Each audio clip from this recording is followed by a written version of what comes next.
Welcome back to my channel. This is Fiora West Coast, or Jacqueline, and today I wanted to discuss an actual trans topic. I thought I would jump right into this, but it also goes along with the fitness video I'll be coming out with in time, which is going to take a lot of work to film. But someone had asked a question on a comment. I think it was on my community post where I was quite flexing with my muscles, and they had asked, how do I deal with my gender dysphoria and gaining muscle mass? First off, for those of you who don't know, I am a trans woman. I've been transitioning since 2008. I have been living on HRT since then. And so today is going to really kind of go more into people who are on hormones, because it would be incredibly difficult to do these exercises if you are not, well, not difficult physically to do them, but difficult to get the same level of results. So specifically, I'm also going to go into gender dysphoria and insecurity and how they are different.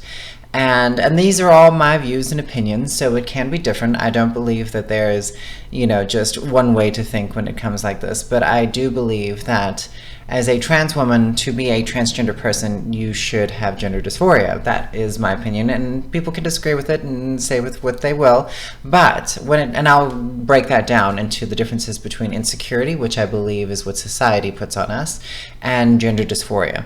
And also, another disclaimer is that all people are valid. Their pronouns are valid. Their bodies are valid. If they love who they are and they love how they feel, then by all means, celebrate it. So, when it comes to my fitness journey, especially lifting weights and gaining muscle, it has been one of those things where, and yes, trying to attract men in a way, because we do have societal standards where men in particular majority of the time, prefer women to be petite and soft and subtle and, I don't want to use offensive words, but kind of submissive and controllable. That has been a thing over many, many years, However, so for me, when I was first starting transition, I had a friend of mine, and we used to talk about, just getting thinner.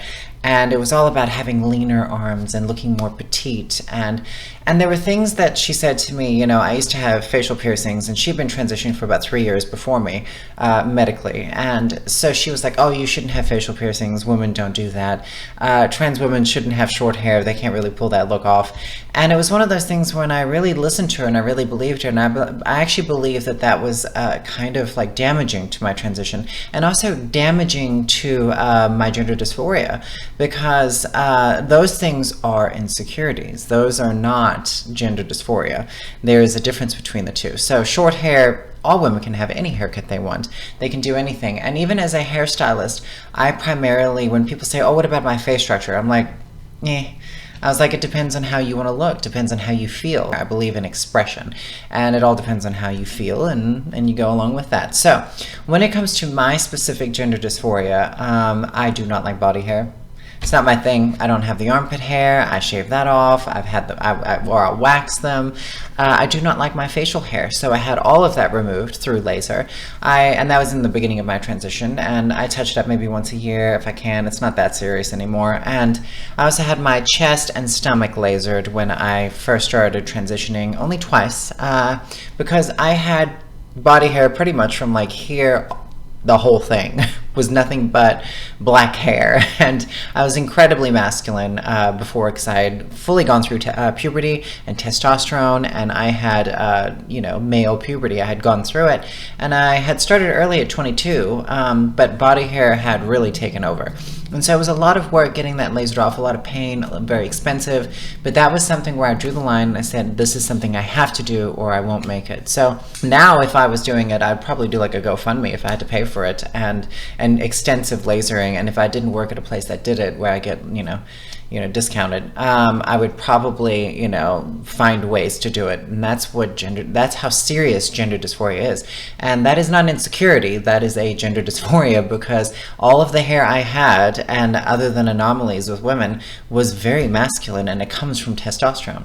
So when it comes to working out and fitness, I work out and I lift weights 6, sometimes 7 days a week if I'm going very hard, but lately I've been trying to stick with 6. And of course, if you see my my nutrition video, which will be in the link below, I did a week ago, that nutrition video, you can tell that I'm incredibly structured. And even when I rewatched it, I was like, dang girl, like this is some serious shit. I'm incredibly structured, and I weigh all my food, and everything's ultra clean. My carbs are one ingredient ingredients, where it's like rice or oats or something like that. It's a very clean sort of diet. Protein is strictly a protein, and vegetables are a vegetable, and no sugar. So my diet is incredibly structured, and what that does is, and I'm able to weigh my food out to a specific point where when I work out at the gym, I'm getting lean muscle, so I'm looking smaller, and I have more muscle structure. So to me, that is a blend of what I believe is insecurity and gender dysphoria. So in society, our society has put on us that we should be petite and dainty and all of that, but I'm kind of like a blend in the middle. So I prefer to look at myself in the mirror and see a smaller waist, but larger shoulders, and I like to see a larger ass. And so when you take HRT and you don't exercise, you will primarily gain body fat in specific areas. And those specific areas are usually right here, which you can see I have soft arms, even though my arms are pretty ripped, like from behind. Like if I flex those muscles, it's pretty intense. Like I've got some pretty intense muscles in my arms, and I work them out at least 2 or 3 times a week. And so you gain that the fat right through here, and you gain it lower on your body. So it's not your glutes, which is your booty. You gain it right below, and you get, you know, the most insulting word for it is like hammocks or saddlebags. You get it below the ass cheeks, and that comes from estrogen. It seems to really go there, but the problem is that it will actually you'll gain the weight around it, but you won't gain it in your glutes. You won't gain the fat in your ass. So what it does is you get a flat booty and you get a wide hips. And for me, that was something that I didn't like. And it also, male testosterone, so people who do not take estrogen and whatnot, and they are just beginning, or just men in general, they have hip dips, which are the little curves on the sides of your booty cheeks. Women have it too, but it's not a large percentage. So there were specific exercises I did to fill in those hip dips, and I don't have them anymore. At least they're barely minimal, and you don't really notice them. So when I exercise like my legs, and I'll stand up and I'll show you how I do it. So when I exercise my booty and my legs, I specifically do light weights lower through here, and I try to get higher with the booty cheeks through here. So like the tops of my ass is worked out like through here, and all of this is, so it's more rounded, and you get yourself like more of, and like the hip dips are usually here, but I don't really have them anymore because I've specifically worked out that area of my body to gain muscle in that area. So that is an example of how I have counteracted my gender dysphoria with my, you know, testosterone body that I had from before. And also, like the muscles through the neck through here, I don't do those lifts that people do at the gym. I don't necessarily like those. I think they look incredibly masculine, and that is a form of my personal gender dysphoria. Some people may not have any of these things. Some women may enjoy having facial hair. For me, these are things that I had to eliminate. And so I like shoulders. I don't like the muscles through here. And I've only recently come to start really like exercising my chest muscles, because those made me insecure. So I keep it just enough structure, in my opinion, for my gender dysphoria. And I work out my abs a lot, because another side effect of estrogen and progesterone is stomach fat. So with cis women, majority of the time, and everyone is different, yes, but estrogen plays certain roles. So you will gain it in the lower, right below the booty cheeks, you'll gain it on the sides, and you gain stomach fat usually from estrogen, prolonged years of estrogen as well. Some people get it faster, I did, so I gained it in my lower stomach. I've always had that little pooch that was there. So I do my abs 4 to 5 days a week. I always add on 5 minutes at the end of every exercise, and I throw in some ab work in there. And so that's another way that I counter that estrogen weight that comes through there, which is also very similar to testosterone weight, because men will gain fat in their stomach, and that is a form of fast release fat. And through evolution, women gained it in their thighs, their arms, and that is in the stomach, which is like, but it's a different form in the stomach, it's softer. So that is a slow released fat, and that is designed for gathering and doing things like that, like berry picking. It's a slow release energy, it's slow. Men need that meated needed in the past. They needed that fast release fat for hunting and energy and all of that stuff. And that is a subtle difference between men and women, is that with testosterone, and especially years of testosterone, male puberty, you are able to do more. So for example, like there's guys at the gym, I mean, I look at them and they're deadlifting 300-400 pounds. I could never get anywhere near that. I mean, I deadlift maybe like 130 and I'm like, you know, a little stressed out, and they're doing 300-400 pounds and I'm as tall as they are, but it's because I'm on HRT, and that makes it a vital point when it comes to exercising in this way. So do I feel masculine when I have muscle mass? No. However, I've structured my body specifically to where my gender dysphoria is not triggered by it, and it's actually relieved. So it gives me a sense of relief when I do these exercises. And for example, like if you want your arms to look even smaller, you primarily focus on biceps and shoulders and like the backs of your shoulders, and you would do lighter on the tricep. To have wider arms, you want to do triceps more. That's why like these bodybuilders, they have these massive arms, and it's because their triceps are so big that their bicep almost looks small. It's fascinating. So that's why I believe with gender dysphoria, it is very vital to lift weights. And of course we can go into other things like and insecurity is different. These, that, like I said, it's what society has put on you and to control you and tell you that women should be this way and thinner and more petite. So I also like to challenge that, but also, you know, make a relationship, or at least like a having structure and muscle. There was a girl at the gym the other day while I was working out, and she was massive. I mean, we're talking, she eats though. Like my nutrition is so clean and so lean, and I stay in that lean zone. So that's me battling my insecurity and also satisfying my dysphoria, my gender dysphoria.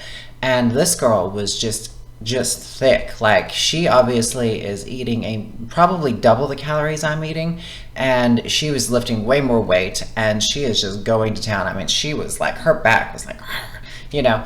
And while I'm looking at her, I instant respect, and I never for a second saw it as being masculine. I actually saw it as like, I was like, hell yeah, girl, like, get that shit. That's the way I saw it. And there was a part of me that was slightly jealous, because she's battled that insecurity that society has put on us to look leaner and all of that. So that's something that I am now noticing, and then I think to myself, you know, maybe like I should battle more of my insecurity about looking more petite. And but then you have gender dysphoria, which plays a role in there.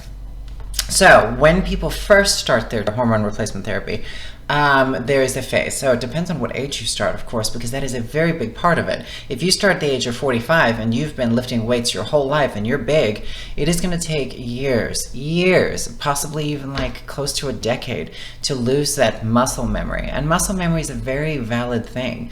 So for me, I'm hoping I have muscle memory. So when I get older, I'll be able to keep that muscle as I age, because it's incredibly important. We all lose calcium as we get older, and you break bones when you fall or you get up and you don't have the strength. So what you do is you build your muscle so that your body relies more on your muscle than it does on the bone, which is amazing. You know, it helps you, you know, bone density is a real problem as you get older, and having that muscle is a great thing. And so if you are beginning your transition and you are gargantuan, you have all this muscle and muscle memory, and you are older in life, it's going to take a lot of work, and you have to have incredible patience getting rid of it. So it is something that you would do lighter weights, more reps, to really try and like lean down if that bothers your gender dysphoria. And of course hormones, like I could not, no matter what I do, I cannot get like some of these men at the gym with their muscle mass. There's just no way that I could get to that point. Structurally, I look larger because I went through male puberty. And so when people see me, they're like, okay, she's pretty ripped. However, like I'm not that strong. And so I have like, in a way, it's kind of an advantage in a sense, but that, you know, a lot of trans people that do sports and stuff, but it's not a strength advantage. It doesn't mean that I'm just structured. I look different is what it is. It doesn't mean it like on like, I'm not doing anything different than other women. It just means I look different. So that is the only difference. So it's kind of like a neutral zone between advantage and no advantage. But there's no way in hell, and I've been working out for years. I've been deadlifting for a while. I've been squatting. There's no way in hell I could do these numbers that men do right from the get-go.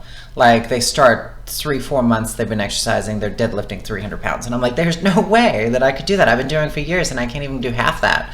So that is something that is the insecurity of society that they've put on us, and gender dysphoria. I hope this video really helps some of y'all. And of course there's the insecurity about what to wear to the gym. So for me, this is pretty much like a staple outfit that I wear to the gym, and I'm comfortable wearing this because I wouldn't have worn this specifically when I wasn't in the shape that I am now. So I would do a lot of high-waisted pants, and I'd tuck the shirt in, and I felt pretty insecure about like my body fat that I had and the structure I had. But now that I've tailored my structure, I feel like I can wear like clothes like this, and it slightly empowers me. And again, you can wear whatever you want. You can be 400 pounds and wear tiny shorts and a crop top. If that makes you comfortable and that makes you empowered, by all means I will celebrate you. But for me personally, that's something where I was like, oh no, because I actually felt quite masculine. I felt like before I had a lot of testosterone weight, and when I put on an outfit that was like fitting like this one, it would actually make me feel more masculine.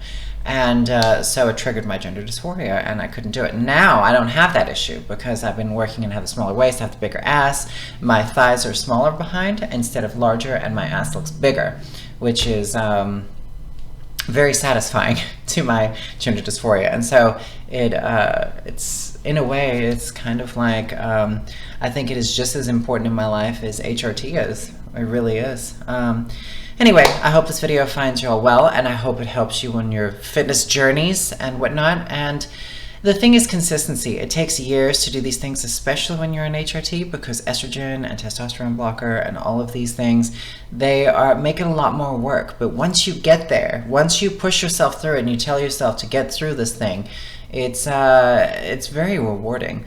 The shape that like I'm in right now, and especially at my age group, HRT is vital, nutrition is vital, and really building up that structure is really important. Anyway, so I'd also like to thank you all for my birthday wishes. My birthday was on the 15th, and everybody posted nice comments on my picture I had posted in the community post. And it comes to my streaming. I'm trying to figure out what game I'm going to play first, and since we're going to be getting into Elden Ring down the road in February when it comes out, which I'm very excited about, I was thinking I might as well go down a From Software path. So on the PC, I think I'm probably going to maybe play Dark Souls 3. I think that might be the first game that I play leading into us. We'll take it slow. We're going to go through all of it. Y'all can get me rage quitting, which will be a lot of fun. And I may play some Blizzard games as well. Why not? Not that I'm supporting them too much lately, but there's the Diablo 2. There's all sorts of things. So, and there's also very pretty games like Ori and the Will of the Wisps, which was my favorite game of 2020. So if y'all have any questions or anything, my fitness video will be coming out in a few weeks, and I will show y'all how to do things that specifically for my gender dysphoria, like leaner arms, but also having some structure and some muscle, and I'll do it all on a cable machine so that y'all can stay in one area of your gym. You don't have to area until you're very comfortable, and get all the things that you need done. I'll also show you how to do the exercises with the booty cheeks to eliminate those hip dips and gain that kind of like that little shelf on the top of your booty, and also widen the sides, but leaning down your thighs, but also keeping muscle there. It's gonna take work. If you want it, I will be here to advise. You can post your little questions and comments below. I hope you all have a wonderful day, and I will make another update soon. And thanks for watching my videos, and have a good one. Bye.